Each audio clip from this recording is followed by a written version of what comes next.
Fala pessoal, aqui é Caio Atanásio e vamos para mais um Aprendendo com Questões aqui do pessoal da Clínica Médica. Beleza? Vamos seguindo. Hoje, pessoal, nosso assunto vão ser as principais paraneoplasias e aqui vai a minha mais profunda admiração por quem formulou essa questão. Olha, se você conhecer a pessoa que foi a responsável por formular essa questão, mande o meu amor, minha admiração, porque eu achei essa questão maravilhosa. Dá para aprender demais com essa questão. Vejam como ela foi bem formulada, tá bem? Então, foi lá do R3 de Clínica Médica da Unicamp, de 2022. Um homem de 68 anos apresentando confusão mental há 3 dias. O familiar refere aparecimento de lesão dolorosa em pescoço com crescimento progressivo há 4 meses e uma ferida na garganta há 6 meses. De antecedentes pessoais, ele tem hipertensão arterial, uso irregular de medicação, etilismo e tabagismo ativos, está bem desidratado, confuso e desorientado, ok? Mas respondendo ao comandos simples, as pupilas isocóricas e fotorreagentes, PA dele normal, com frequência cardíaca um pouco elevada, oximetria de pulso aí 94, no limite inferior da normalidade, talvez pelo paciente ser um grande tabagista. E ele tem esse nódulo cervical a nível 3 à direita, o nódulo cervical aqui mais ou menos medindo 4 por 3,2 centímetros, provavelmente um linfonodo. Na uroscopia ele tem uma lesão ulcerada em pilar amidaliano direito e na ausculta pulmonar ele tem roncos difusos. Exame neurológico sem déficit. Então vamos lá.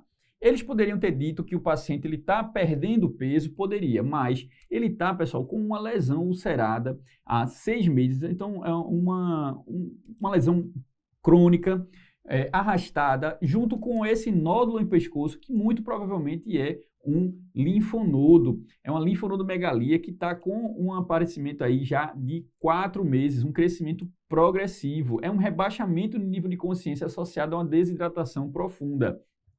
Quando você vai para as alternativas fica claro que esse paciente é um paciente que tem uma neoplasia, porque todos esses tratamentos aqui, letra A, letra B, letra C, letra D, são tratamentos de paraneoplasias. Então, o que a questão está querendo lhe dizer é que esse paciente tem uma síndrome paraneoplásica e que essa síndrome paraneoplásica tem um tratamento que é a resposta da questão. Então, vamos lá dar uma revisada em algumas das principais síndromes paraneoplásicas, como, por exemplo, a síndrome da veia cava superior. Qual é essa síndrome, pessoal? Essa síndrome paraneoplásica ela se deve pelo crescimento de um tumor ali na região do mediastino. Então, você tem um tumor na região do mediastino, pode ser um tumor tanto da origem dos linfomas como um tumor pulmonar. Que esse linfoma ou esse tumor pulmonar vai crescer a ponto de comprimir a veia cava superior. Então, essa síndrome paraneoplásica aqui é uma síndrome paraneoplásica mecânica, física, macroscópica, onde você vai ter o rechaçamento da veia cava superior sendo empurrado pelo tumor, ok? Então, o que é que acontece quando você empurra a veia cava superior com o tumor? Faz essa compressão extrínseca. Você vai ter uma dificuldade do retorno venoso que a veia cava superior é responsável, ou seja, toda a drenagem aqui dos seus membros superiores e da sua cabeça, ela vai estar comprometida por essa compressão, ok? Então, veja, a princípio você vai ter o quê? Uma pletora facial.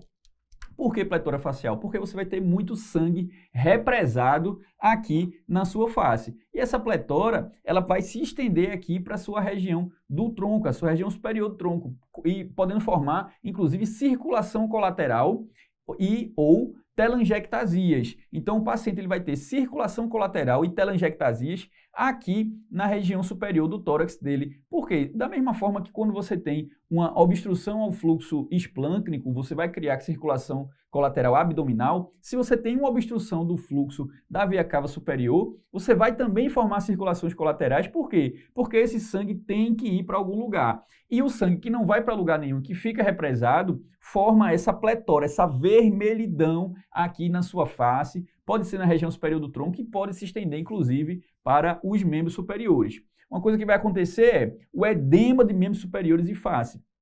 esse edema, às vezes, é confundido com uma anasarca. Só que, quando você vai olhar para os pés desse paciente, os pés estão sequinhos.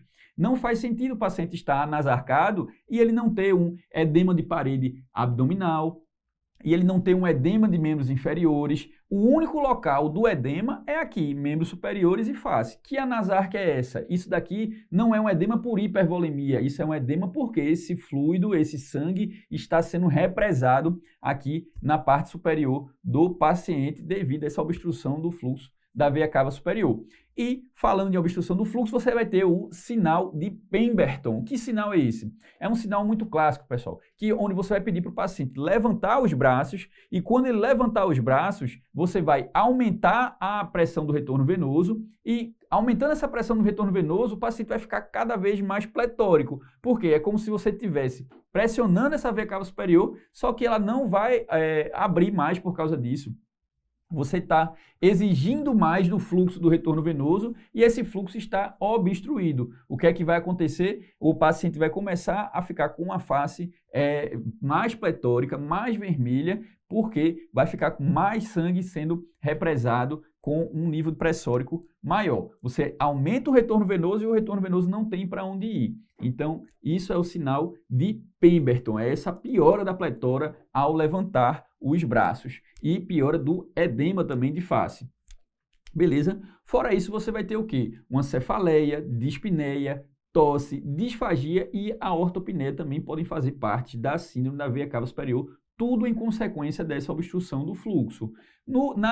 Como critério diagnóstico, você vai fazer uma radiografia de tórax e vai estar lá com o mediastino alargado, beleza? Por quê? Porque vai ter uma massa lá. Então, eu disse para vocês que isso aqui não é uma das síndromes paraneoplásicas que é microscópica, é macroscópica, é mecânica. Você consegue enxergar essa obstrução do fluxo. Se você não enxergou no raio-x de tórax, mas você tem uma suspeita clínica por causa dessas características. Você vai pedir uma tomografia, na tomografia você vai estar lá vendo a obstrução da veia cava superior, até mesmo sem contraste você consegue enxergar. Agora, com contraste fica muito melhor, aumenta muito mais a sensibilidade. Beleza? Então, essa aqui é a nossa primeira síndrome paraneoplásica. Como é que você vai tratar esse paciente?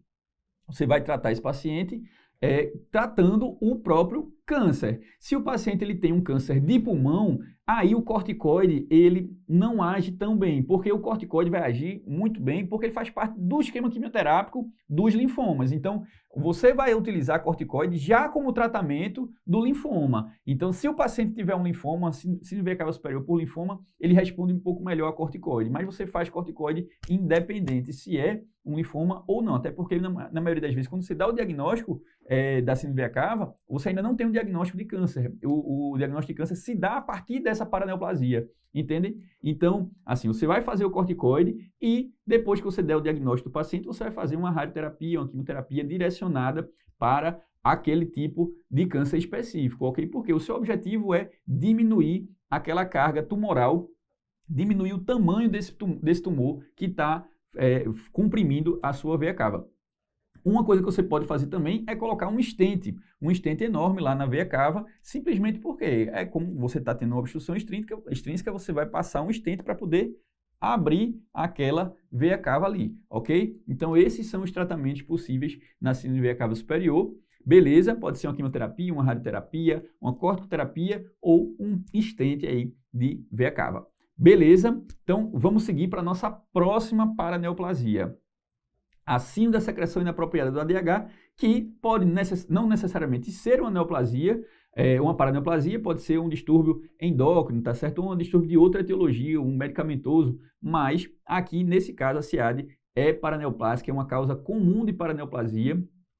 E como é que ela vai funcionar? Alguns tumores, especialmente os tumores de pulmão, tumor de pequenas células, aí é um dos campeões, vão fazer uma secreção inapropriada do ADH. E só de curiosidade, pessoal, mexer no pulmão às vezes dá CIAD. Inclusive, não só os tumores pulmonares, como as pneumonias podem causar também a CIADH. Então, você tem mexer no pulmão, por algum motivo, você tem essa liberação inapropriada do hormônio antidiurético. Então, quando você libera o hormônio antidiurético, o que é que ele vai fazer? Ele vai fechar as aquaporinas ali renais e impedir a passagem de água livre para os túbulos coletores, ou seja, você não vai mais urinar água livre. O ADH é a única forma que a gente tem de urinar água livre. Quando eu digo água livre, o que é que eu estou querendo dizer aqui? Eu estou querendo dizer água livre de sódio. Então, é uma água que não tem sódio atrelada a ela. O que é que acontece? A sua diurese passa a ser exclusivamente às custas de sódio. Então, o paciente começa a urinar somente com perda de sódio. Ele não urina água sem sódio. E isso vai significar o quê? Vai significar que o sódio do paciente vai cada vez mais cair. Por quê? Porque você perdeu a capacidade de urinar sem sódio. Você fechou essas aquaporinas por causa do hormônio antidiurético, conhecido também como vasopressina. Então, esses pacientes, eles não ficam hipovolêmicos. Por que eles... Hipervolêmicos, desculpa. Então, você tem um hormônio antidiurético sendo excretado inapropriadamente. Por que esse paciente não fica hipervolêmico? Porque os outros mecanismos diuréticos do nosso corpo, naturais, vão aumentar e vão, consequentemente, urinar, porque todos esses outros mecanismos são diurese. As custas de sódio, eles vão aí agir aumentando a diurese do paciente e normalizando a volemia dele. Então, é uma hiponatremia hipotônica com uma normovolemia. O paciente é normovolêmico porque ele está urinando, ele continua urinando, só que essa diurese ela vai ter muito sódio, ela vai ser rica em sódio. E quais são as consequências da hiponatremia? Aí são consequências do sistema nervoso central. A gente tem a lentidão, confusão mental. A gente pode ter uma progressão desse rebaixamento de nível de consciência, tá certo? Às vezes até você precisa entubar um paciente que está com hiponatremia muito severa. Esse paciente ele pode ter náuseas, ele pode ter vômitos e ele pode chegar a ter convulsões. Então, o sódio aqui, quando ele está baixo ou alto, o que ele vai mexer é com a nossa cabeça, funcionamento neuronal. Esse paciente ele vai ficar confuso, lento, pode rebaixar o nível de consciência dele, você pode precisar até entubar o paciente. Então, o sódio aqui, pessoal, é todo sistema nervoso central. Beleza? Como é que você trata a síndrome da secreção inapropriada do hormônio antidiurético? Você vai tratar essa síndrome. Primeiro, você vai fazer uma restrição de volume, porque quanto mais volume você dá, mais o paciente vai urinar. Aí eu falei para vocês, essa diurese ela não vai ser às custas de água livre, vai ser só às custas de sódio. Então, quanto mais volume você der, mais sódio ele vai perder. Outra coisa que você pode fazer é repor esse sódio. Então, fazer soluções concentradas de sódio para o paciente, com sódio a 3%. E aqui, como toda paraneoplasia, o tratamento real, verdadeiro, é o tratamento do próprio tumor. Então, aqui, para esse tratamento, é reposição de sódio, restrição de líquidos, beleza? E o tratamento tumoral, com a quimioterapia apropriada, beleza? Isso daí é de praxe para toda paraneoplasia. O único verdadeiro tratamento para a paraneoplasia é tratar o tumor em si. Vamos seguindo aqui para a nossa terceira paraneoplasia, a síndrome de Lise tumoral. E aqui, a gente já não vai culpar os tumores de pulmão. Para a síndrome de Lise tumoral, o que é a síndrome de Lise tumoral? A síndrome de Lise tumoral é o que ela diz, Lise tumoral. É uma morte absurda, uma morte grande, uma morte maciça de células tumorais. Só que as células tumorais, como as células que não são tumorais, elas têm mais ou menos a mesma composição intracelular. E quando elas morrem, elas liberam esse conteúdo intracelular no sangue. E qual é esse conteúdo intracelular? Vai ser potássio, certo? Então, esse paciente ele vai ter uma hipercalemia, vai ser lactato, então vai ter uma hiperlactatemia, lactato desidrogenase vai aumentar, esse paciente pode fazer inclusive uma acidose por essa quantidade de lactato, vai ter o ácido úrico. Gente, cara, tem muito ácido úrico dentro das células? Não, pessoal, mas uma coisa que tem muito dentro das células, inclusive a gente consegue enxergar no microscópio, é o núcleo. E o núcleo é cheio de ácidos nucleicos. E os ácidos nucleicos, eles são metabolizados entre as suas purinas e as suas pirimidinas. E um dos metabólitos das purinas é o ácido úrico. Então, lembrando lá que a xantina oxidase vai metabolizar as purinas em ácido úrico na sua metabolização final. Então, o ácido úrico é uma consequência do metabolismo dos ácidos nucleicos que são abundantes dentro do conteúdo intracelular das células, inclusive as tumorais. Então, elas estão morrendo, elas estão liberando esse conteúdo para dentro do soro E a gente está metabolizando e soltando esse ácido úrico, que é tóxico, beleza? O ácido úrico, em grandes quantidades, ele pode causar uma injúria renal aguda também no paciente, especialmente essa consequência. Ah, Caio, tem muito fosfato, muito cálcio, o que é que acontece aí? Pessoal, tem muito fósforo dentro da célula. Aí você me pergunta, poxa, Caio, se tem muito fósforo, como é que eu tenho hipofosfatemia? O problema é que esse fósforo intracelular, ele vai se ligar ao cálcio e vai formar uma precipitação. Ele vai precipitar, você vai consumir o fósforo que é liberado intracelular no extracelular, consome o cálcio e termina que os dois caem. Então, ó, você vai ter hipocalcemia e hipofosfatemia por causa dessa precipitação. Então, aqui, hipercalemia, hiperuricemia, hiperlactatemia com hipocalcemia e hipofosfatemia é um quadro clínico clássico da síndrome de Liz tumoral. E por que é que essa síndrome de Liz tumoral acontece? Então, uma minoria dos casos, pessoal, são em tumores sólidos que são muito maciços. Então, tumores sólidos gigantescos, tumores sólidos enormes, aqueles tumores de ovarianos, acho que você talvez tenha visto durante o seu internato, aquela paciente que tem, parece que um útero gravídico, na realidade ela só tem um tumor ovariano enorme, beleza? Esses tumores muito grandes, eles têm um problema de vascularização, como todo tumor na realidade, só que quando é muito grande, esse problema de vascularização, ele aumenta. É por isso que o câncer ele faz tanta angiogênese, porque ele se multiplica muito mais rápido do que ele consegue produzir os vasos para nutrir ele próprio. E a sua nutrição ela é toda errática, porque não é uma coisa fisiológica, né? É uma doença.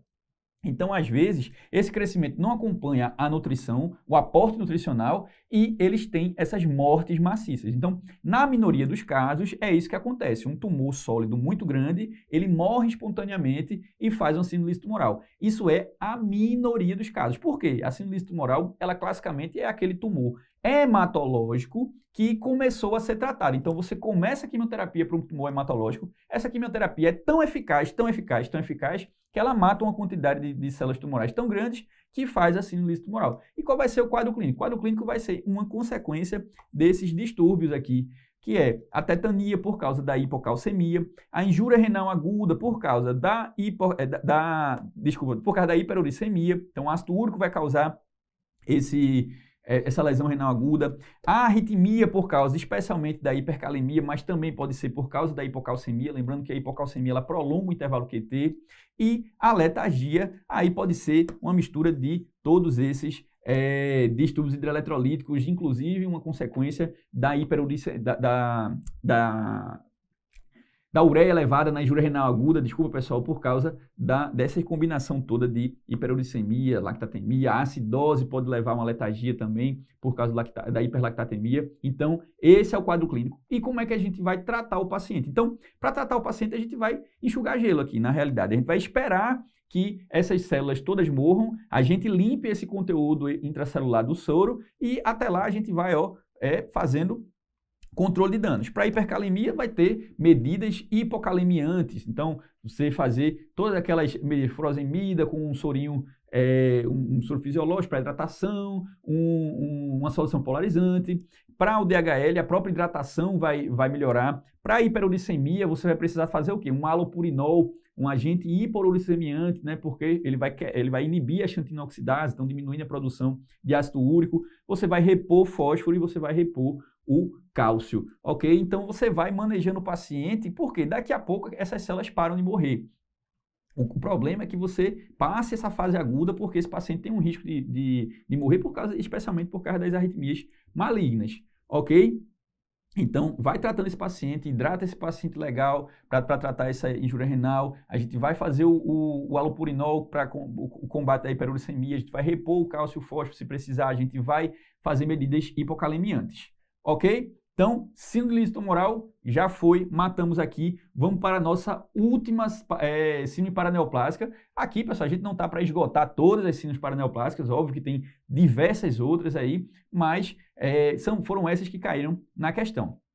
A última é uma favorita minha, que é a hipercalcemia da malignidade. A hipercalcemia da malignidade, pessoal, tem 3 principais causas. A mais comum de todas é a proteína relacionada ao PTH. Então, existem alguns tumores, e aí o tumor, mais uma vez, um tumor de pulmão, é um campeão, junto com os tumores de mama, beleza? São campeões aí de ovário também, dessa hipercalcemia da malignidade por produção de uma proteína que é parecida com o PTH. E o que é que o PTH faz? O PTH vai roubar o cálcio dos ossos e liberar ele no sangue, né? Então, você vai fazer a mesma coisa que o PTH faz, só que quando você dosar o PTH do paciente, ele vai estar até baixo. Não faz sentido, né? Porque a gente não dosa, só quando você pede o PTH, você não acha essa proteína aqui. E quando você rouba o cálcio dos ossos, coloca no sangue, você faz uma hipercalcemia. Beleza? Qual é a segunda maior causa? Aí já vai ser de tumores sólidos também, só que tumores sólidos que fazem granulomas, tumores sólidos granulomatosos, que aí eles vão formar todo o granuloma, pessoal, não é só os tumores, não só os granulomas neoplásicos, mas a própria tuberculose, a sarcoidose, o granuloma de Wegener, a granulomatose de Wegener, todos esses granulomas, eles têm a capacidade de produzir vitamina D. Veja que coisa curiosa. E essa vitamina D, como a vitamina D faz normalmente, vai aumentar a quantidade de cálcio que tem no sangue. Então, essa vitamina D produzida pelos granulomas pode causar uma hipercalcemia da malignidade. E aí fica de curiosidade para vocês que todos os granulomas, todos os processos granulomatosos, sejam eles neoplásicos ou não, podem fazer essa hipercalcemia. E como terceiro colocado, a gente tem a hipercalcemia, por exemplo, do mieloma múltiplo, que é por lise, por destruição óssea. Então, aqueles plasmócitos neoplásicos vão lá infiltrar o osso e vão destruir esse osso. E essa destruição óssea vai aumentar o cálcio no sangue. Então, aqui, ó, processos líticos ósseos.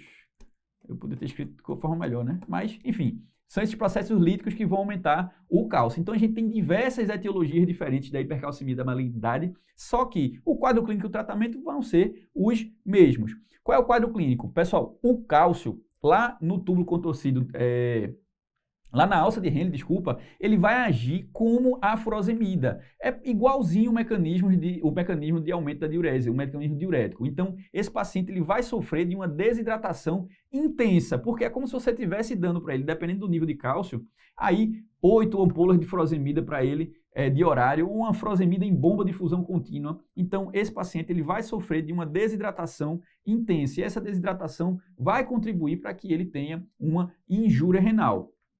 A hipercalcemia, ela, assim como a hiponatremia, os distúrbios de sódio, na realidade, vão mexer muito com o sistema nervoso central. Então, ó, sonolência e rebaixamento do nível de consciência são os principais quadros, o principal quadro clínico, tá certo? Os principais comemorativos da hipercalcemia, seja ela da malignidade ou não. Então, um rebaixamento do nível de consciência com o paciente que tem uma hipercalcemia, ele vai ser intenso. Então, a desidratação muito pronunciada, associada a um rebaixamento do nível de consciência intenso, são os grandes marcos da hipercalcemia da malignidade. A própria hipercalcemia pode causar uma constipação do abdominal, náuseas e vômitos, porque você vai ter uma dificuldade aí na contração muscular, ok? Inclusive da musculatura lisa. E a injúria renal aguda, como eu falei para vocês, vem aí dessa desidratação intensa que você está fazendo por causa dessa atuação na alça de Henle do cálcio, ok? E como é que a gente trata a hipercalcemia? Para tratar a hipercalcemia, estou dizendo para vocês que a desidratação intensa é um dos principais quadros. A desidratação intensa, que é uma das causas da injúria renal aguda e, às vezes, também pode contribuir, inclusive, para o rebaixamento do nível de consciência, vai ser o principal alvo do nosso tratamento. Então, hidratar esse paciente de forma bem vigorosa é o principal tratamento para a hipercalcemia da malignidade. Até porque quanto mais você vai hidratar esse paciente, mais vai subir o cálcio dele. Subir não, desculpa, mas vai reduzir o cálcio dele. Então, hidratação é o carro-chefe do nosso tratamento. O que é que você pode fazer? Você pode interromper a atividade osteoclástica. E aí, a interrupção da atividade osteoclástica você pode fazer com os bisfosfonatos, da mesma forma que você faz na osteoporose. Então, bisfosfonatos, eles são indicados na hipercalcemia da malignidade. Você pode usar calcitonina? Pode, pessoal. Só que, inclusive, é um mecanismo para reduzir o cálcio de forma mais rápida. Mas essa é uma medida de fase aguda. Você não vai reduzir a longo prazo essa hipercalcemia com a calcitonina. o que você pode fazer é tratar a neoplasia do paciente. Então, você vai aí hidratando ele, utilizando o bisfosfonato, pode utilizar uma calcitonina, beleza? Para poder compensar o paciente naquele momento, mas tratamento da neoplasia, como eu falei várias vezes aqui, ele é o principal tratamento para qualquer paraneoplasia. Então, vamos dar uma olhadinha de novo aqui nas questões. Nas alternativas, desculpa. Então, vamos aqui de baixo para cima. Reposição salina com 0,9%, dexametasona intravenosa e radioterapia. A dexametasona, feito eu falei para vocês, seria um tratamento caso esse paciente tivesse uma síndrome da veia cava superior. Vamos ver o quadro clínico do paciente novamente. Será que ele tem uma pletora? Será que ele tem aquele sinal de Pemberton? É um homem de 68 anos que está confuso, ó, confusão mental. Falei para vocês que confusão mental era um sinal clássico dos distúrbios de sódio, então isso aqui pode ser uma CIAD, ou dos distúrbios do cálcio, uma hipercalcemia especialmente. Então pode ser uma hipercalcemia da malignidade. Tem essa lesão dolorosa em pescoço, crescimento progressivo há 4 meses. Então, ele tem essa lesão, uma lesão aqui no linfonodo. Esses linfonodos, lesões de linfonodomegalia, formam lesões granulomatosas. Então, aqui ele pode ter uma possível hipercalcemia, uma etiologia de hipercalcemia. E uma ferida na garganta há 6 meses. Essa ferida na garganta pode ser o tumor primário dele, beleza? Porque uma ferida na garganta, se fosse uma afta comum, ela iria sarar. Agora, depois de 6 meses, poxa, a ferida na garganta, é possível que esse paciente tenha um tumor de orofaringe. Ok? E fazendo uma linfonodomegalia satélite. De antecedentes pessoais, hipertensão, uso irregular de medicação, tabagismo ativo, beleza. Exame físico. Olhe o principal marco do exame físico dele. É uma desidratação intensa de 3 cruzes em 4. E aqui, pessoal, eu falei para vocês que a desidratação era um sinal clínico muito mais comum da hipercalcemia da malignidade do que de qualquer outra paraneoplasia. Então, ó, confusão, desorientação, sinais do sistema nervoso central, junto com desidratação, a gente vai pensar numa hipercalcemia da malignidade. Beleza? Ó, respondendo a comandos simples, pupilas isocóricas, fotorreagentes, pressão normal, frequência cardíaca um pouco alta, nódulo cervical. Ok.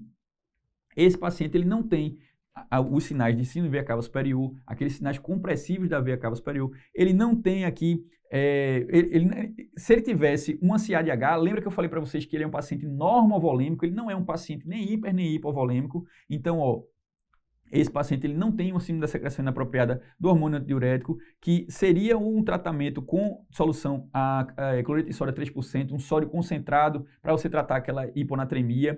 Ele não tem nenhum sinal de infecção também para a gente tratar ele com antibioterapia. E a síndrome tumoral, feito eu falei para vocês, era a hidratação e furosemida e halopurinol. Não é o caso desse paciente também. Ele não tem aqui... Para que você usaria expansão volêmica e furosemida? Para você diminuir o potássio, né? Você usa a furosemida porque é um diurético de alça que vai espoliar o potássio, e para não secar o paciente demais, você faz uma expansão volêmica para ele. É um dos únicos casos onde você pode fazer aí furosemida e soro. Não, isso não é uma conduta de rotina. E o halopurinol para a gente diminuir o ácido úrico. A nossa resposta aqui, pessoal, é expansão volêmica com solução salina. Então, tem que hidratar o paciente e um bisfosfonato, ácido zolendrônico. Veja que ele coloca aqui se a função renal estiver normal, porque a gente não pode utilizar o zolendronato se tiver com uma injúria renal intensa, ok? Então, letra A é a nossa resposta, porque se trata de uma hipercalcemia da malignidade. Veja que questão lindíssima, maravilhosa, onde você precisava saber todas essas alternativas, o porquê que ele estava sugerindo esses tratamentos. A gente vai ficar por aqui, então, aprendendo com questões, e mais uma vez, parabéns para quem elaborou essa questão, que eu achei ela lindíssima.